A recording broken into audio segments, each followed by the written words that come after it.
It all started on a quiet Saturday morning at my lake cabin.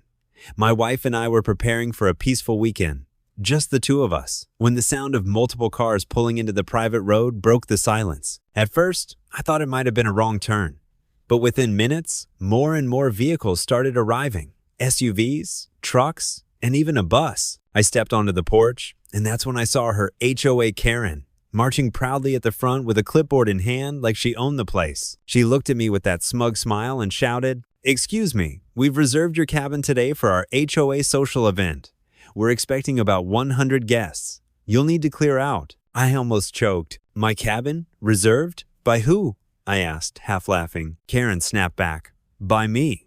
As HOA president, I have authority to use community spaces for HOA events. This is one of them." Now, here's the kicker. My cabin is not part of their HOA. It's on my private land, completely separate from their subdivision. But Karen had been telling new residents that my lakefront cabin was community property. I told her, "You've made a mistake. This is my personal cabin, not your HOA clubhouse." But instead of backing down, she rolled her eyes and waved her clipboard. "Listen, we've already sent out invitations, ordered catering, and reserved this place. We're setting up whether you like it or not." And just like that, her army of guests started unloading coolers, folding chairs, and speakers onto my property. That's when I decided, if she wanted a party, she was about to have one she'd never forget. I calmly walked over to the gate at the end of my driveway, the only access point to the cabin. As the cars kept rolling in, I waited for the last group to pull inside, then quietly shut the gate and locked it with a heavy chain. Karen didn't notice at first.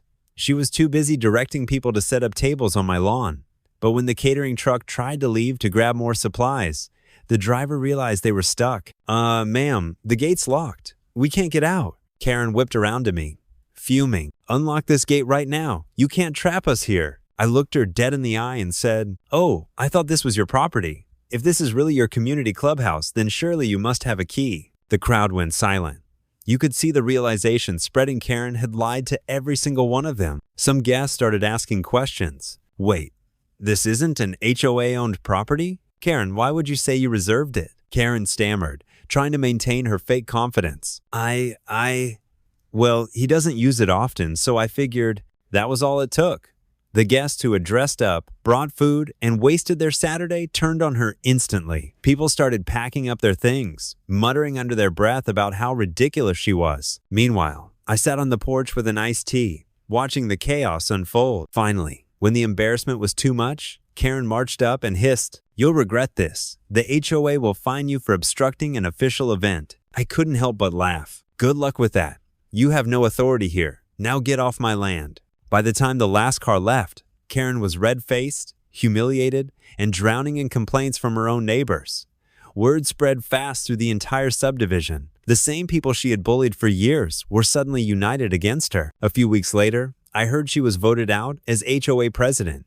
Turns out, trying to hijack someone's private cabin for a 100-person party isn't the best leadership strategy. And me? I've never enjoyed a Saturday more.